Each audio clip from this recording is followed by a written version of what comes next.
दोस्तों financial year 22-23 यानी assessment year 23-24 के लिए अगर आप अपने इनकम टैक्स रिटर्न फाइल करने जा रहे हैं तो एक बार रुक जाइए।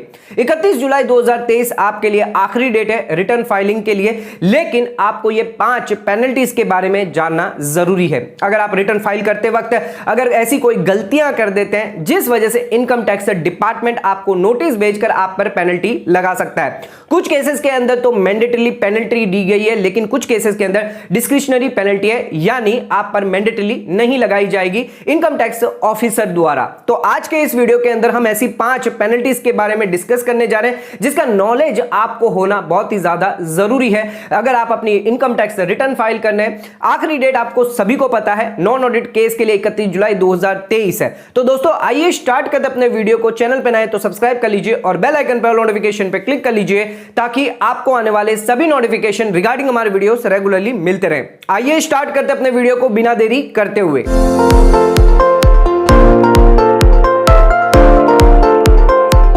तो दोस्तों आइए स्टार्ट करते अपने वीडियो को और बात करते उन 5 पेनल्टीज के बारे में जो रिटर्न फाइल करने से पहले नॉलेज आपको पूरी की पूरी होनी चाहिए। सबसे पहले बात करते हैं सेक्शन 234F के अंदर।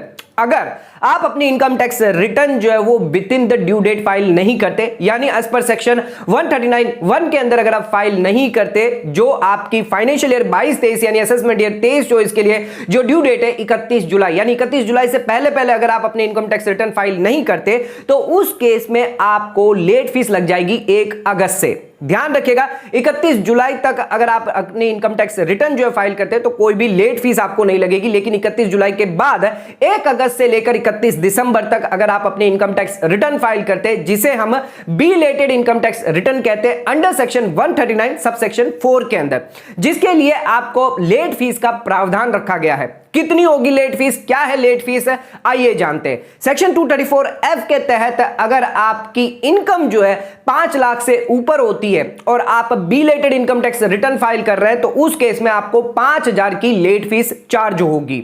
ध्यान रखिएगा अगर आपकी इनकम 2.5 लाख से 5 लाख के अंदर है तो उस केस में 1000 की लेट फीस होगी, और 2.5 लाख से कम है तो उस केस में आपको 1 रुपए की भी लेट फीस नहीं लगेगी। लेकिन जिन लोगों के लिए mandatory income tax return filing करनी है, जैसे कि आप करंट अकाउंट में 1 करोड़ रुपए जमा कर देते हैं, सेविंग बैंक अकाउंट में 50 लाख जमा कर देते हैं, या फिर आपका टीडीएस टीसीएस कटा है 25,000 50,000, इनके सीनियर सिटीजन है, इलेक्ट्रिसिटी बिल आपने 1 लाख से ज्यादा भर दिया है, या फिर आपने फॉरेन ट्रैवल किया है 2 लाख रुपए से ज्यादा, बिजनेस टर्नओवर है 60 लाख से ज्यादा, प्रोफेशनल टर्नओवर है, ग्रॉस रिसिप्ट है आपकी 10 लाख से ज्यादा, तो ये कुछ केसेस है जो 7th प्रोविजो के अंदर दिए गए हैं, जो मैंडेटरी केसेस है जिसके अंदर आपको इनकम टैक्स रिटर्न फाइल करना जरूरी होता है, भले ही आपकी income below basic exemption limit क्यों ना हो। जिस वजह से आपको अगर आप ये फाइल करते हैं अपनी इनकम टैक्स रिटर्न तो आपको लेट फीस जो 1000 की चार्ज होगी। तो दोस्तों इन सभी केसेस के अंदर जो है आपको लेट फीस जो वो चार्ज मैंडेटरी होगी। तो ध्यान रखिएगा 5 लाख से अगर आपकी ऊपर है इनकम तो 5000 आपको लेट फीस लगेगी, और 5000 से कम है, 5 लाख से कम है तो उस केस में 1000 की लेट फीस आपको आएगी। अगर आप अपडेटेड रिटर्न भरते हैं तो उस केस में अगर आपकी इनकम 2.5 लाख से ज्यादा है तो आपको 1000 लेट फीस भर के आप अपनी अपडेटेड इनकम टैक्स रिटर्न जो है वो फाइल कर सकते हैं। ध्यान रखिएगा बिलेटेड इनकम टैक्स रिटर्न आप कितनी बार भी रिवाइज कर सकते हैं। एज ओरिजिनल रिटर्न अगर आपने फाइल नहीं करी, belated income tax return file करी तो उसको भी आप रिवाइज कर सकते हैं, लेकिन उसके लिए भी डेट 31 दिसंबर लास्ट रहेगी। आ जाते हैं अब अपने सेकंड पॉइंट पे। तो अगर आपने अपनी इनकम कम दिखाई है या मिस रिपोर्ट किया है तो उस वजह से भी आपको इनकम टैक्स डिपार्टमेंट द्वारा नोटिस आ सकती है, आप पर पेनल्टी भी लग सकती है। सेक्शन 270A के अंदर अंडर रिपोर्टिंग ऑफ इनकम और मिस रिपोर्टिंग ऑफ इनकम की पेनल्टी दी गई है।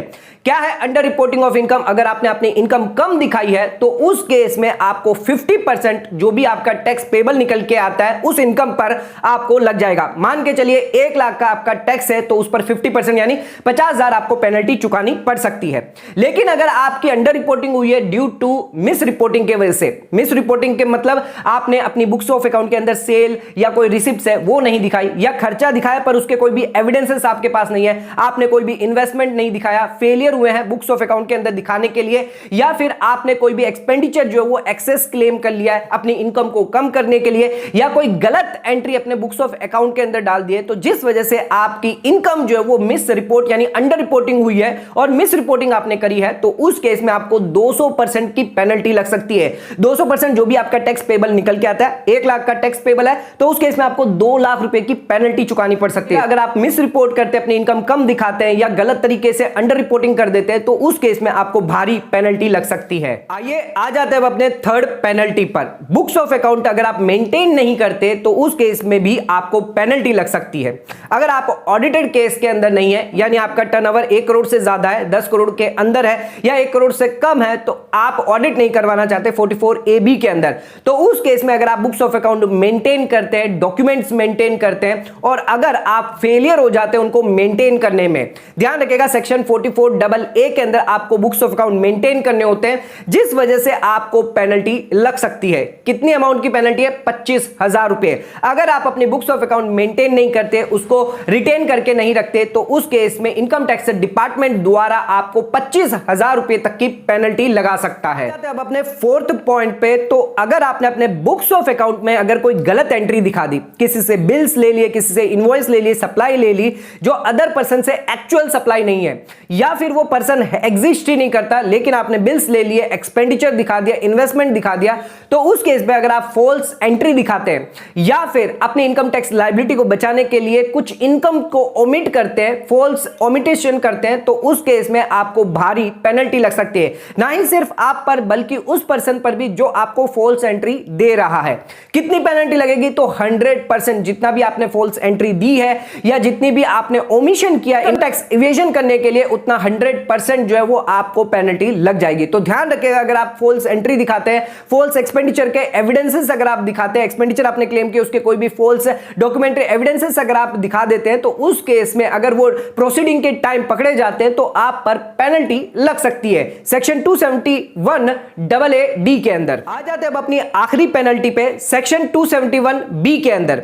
यह पेनल्टी आप पर तब लगाई जाएगी अगर आप पर ऑडिटेड लायबल है। अगर आप 44AB के अंदर ऑडिट लायबल है लेकिन आप ऑडिट नहीं करवा रहे, आप नॉर्मल रिटर्न भरवा रहे, नॉन ऑडिट केस के अंदर 31 जुलाई को अगर रिटर्न भरवा देते हैं लेकिन आप पर ऑडिट की लायबिलिटी आती है लेकिन आपको पता नहीं था, या किसी वजह से आप ऑडिट नहीं करवाना चाहते लेकिन आप normal report, normal income tax return जो है वो फाइल करने चाहते हैं, तो उस वजह से आप पर अगर ऑडिट लायबिलिटी आती है, ऑडिट के प्रोविजन अप्लीकेबल है 44AB के अंदर, तो आपको पेनल्टी लग सकती है। कितनी पेनल्टी लगेगी?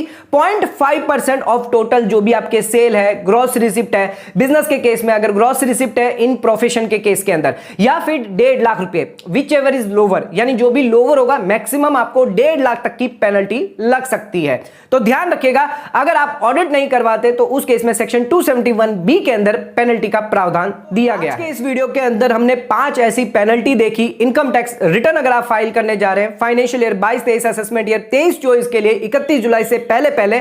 तो ध्यान रखिएगा, इन पेनल्टी के बारे में जानना आपके लिए, यानी इन पेनल्टी का नॉलेज होना आपके लिए बहुत ही ज्यादा जरूरी है। अगर इनका नॉलेज नहीं है या किसी वजह से आप ऐसी कोई गलती कर देते हैं, अपनी इनकम को मिस रिपोर्ट कर देते हैं, अंडर रिपोर्टिंग कर देते हैं, या फिर अपनी इनकम टैक्स रिटर्न अगर आप फाइल नहीं कर पाते within the due date, या आप ऑडिट के लायबल है, ऑडिट नहीं करवा पाते, तो उस केस में इनकम टैक्स डिपार्टमेंट द्वारा आपको नोटिस भेजी जा सकती है, आप पर पेनल्टी लगाई जा सकती है। तो ध्यान रखिएगा, पेनल्टी से बचने के लिए अपनी इनकम टैक्स रिटर्न टाइमली भरे और प्रॉपर अपनी इनकम जो है जरूर दिखाए और उस पर टैक्स प्रॉपर पे करें, तब आप पर कोई भी पेनल्टी नहीं लगेगी। तो दोस्तों, आज का वीडियो अगर आपको पसंद आया तो चैनल को लाइक और सब्सक्राइब और शेयर जरूर करेगा। इस वीडियो रिगार्डिंग या कोई अदर आपको कोई इस वीडियो रिगार्डिंग अगर आपको कोई डाउट है तो नीचे कमेंट करके हमें जरूर पूछ सकते हैं। धन्यवाद।